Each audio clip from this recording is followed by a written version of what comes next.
झुंझुनू जिले में मुख्यमंत्री का जोरदार स्वागत व सम्मान। सीएम भजनलाल शर्मा नवलगढ़ के मुकुंदगढ़ राजू की कन्या महाविद्यालय पहुंचा, जहां नवलगढ़ विधानसभा क्षेत्र के भाजपा कार्यकर्ताओं ने उनका जोरदार स्वागत किया। इसी दौरान नवलगढ़ विधायक विक्रम सिंह, जाखल मंत्री झाबर सिंह खर्रा, अविनाश गहलोत, बगरू विधायक कैलाश वर्मा, मुकेश दादिच, श्रवण सिंह बगड़ी, जिला अध्यक्ष बनवारी लाल सैनी मौजूद थे। जनसभा को संबोधित करते हुए सीएम ने कहा कि आपने सुना, आपके विधायक कह रहे हैं आज कुछ नहीं मांगूंगा, लेकिन जब भी मिलते हैं तो 5-4 पन्नों के साथ क्षेत्र के विकास के प्रति संकल्पित रहते हैं। मैं सौभाग्यशाली हूं जो आप सभी के दर्शन लाभ मिले। आज मैं जवानों की भूमि झुंझुनू में आया हूं। हमें गर्व है कि आपकी धरती पर सेना में प्रत्येक तीसरा दूसरा जवान शेखावटी का लाल का मिलता है, लेकिन वहां शेखावटी के कांग्रेस बड़े नेता गए थे, उनके मुंह से ये नहीं निकला कि यह हमारी शेखावटी की जनता का सवाल है, हमारा नहीं। उन्होंने अपनी पार्टी कांग्रेस से एक सवाल नहीं किया, और जब हम यहाँ आए तो ट्वीट कर रहे हैं, ट्वीट करके कह रहे हैं कि ट्विटर की राजनीति छोड़िए, जनता में जाइए, मैदान में आइए, जनता बता देगी कि आपके काम क्या है। कांग्रेस ने झूठ और लूट के अलावा कुछ नहीं किया, तुष्टिकरण की राजनीति की है।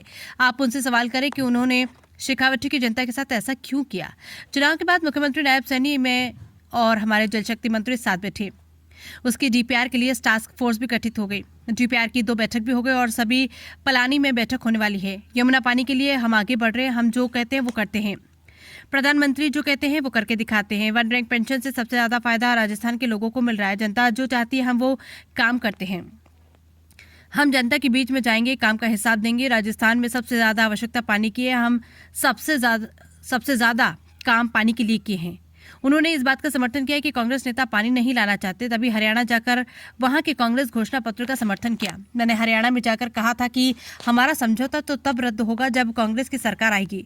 जल्द ही डीपीआर बनने वाली है, जल्द ही काम शुरू होगा। सीएम ने कहा कि हम युवाओं को जुलाई तक 1 लाख नौकरी देने का काम करेंगे। जिस मेहनत और विश्वास के साथ उपचुनाव में राजेंद्र भांबू को जिताकर भेजा, उसके लिए मैं यहाँ की जनता को, उसके लिए सभी को बधाई देना चाहता हूँ। सीएम ने इशारों में ओला परिवार पर हमला बोला।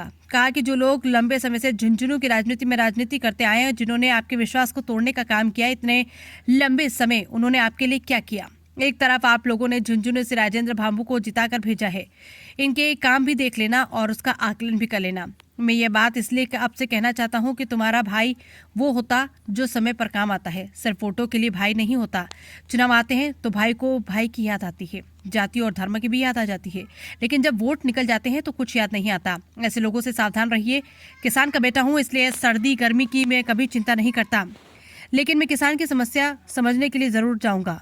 अभी कोई चुनाव नहीं है, आने वाला भी नहीं है, लेकिन मेरे मन में शेखावटी के लिए तड़प है। फंबल, मैं ये बात इसलिए आपसे कहना चाहता हूं कि तुम्हारा भाई वो होता है जो समय पर काम आता है, सिर्फ वोटों के लिए भाई नहीं होता। चुनाव आते हैं तो भाई को भाई की याद आती है, जाति और धर्म भी याद आ जाता है, लेकिन जब वोट निकल जाते हैं तो कुछ याद नहीं आता। ऐसे लोगों से सावधान रहना चाहिए। किसान का बेटा हूं, इसलिए सर्दी गर्मी में कभी चिंता नहीं करता, लेकिन मैं किसान की समस्याओं को समझने के लिए जरूर जाऊंगा। अभी कोई चुनाव नहीं है, आने वाला भी नहीं, लेकिन मेरे मन में शेखावटी के लिए तड़प है। वो तड़प मैंने देश के प्रधानमंत्री को बताई। उन्होंने मुझको कहा है कि शेखावटी को यमुना का पानी मिलना चाहिए। उन्होंने हरियाणा के पूर्व मुख्यमंत्री मनोहर खट्टर से कहा कि राजस्थान के मुख्यमंत्री को बुलाकर हमारे शेखावटी को यमुना का पानी दीजिए। जब मैंने ये बात विधानसभा में रखी थी तो कांग्रेस के लोगों ने प्रश्न किए थे। मैंने कहा था कि केंद्र, राजस्थान और हरियाणा में सबसे ज्यादा सरकार रही तो वो कांग्रेस की रही। अगर कांग्रेस सरकार शेखावटी के लोगों का दर्द समझती तो उनका रास्ता निकालती। कांग्रेस का सवाल पूछने का हक नहीं है। हम शेखावटी के लोगों के लिए यमुना का पानी लेकर आएंगे।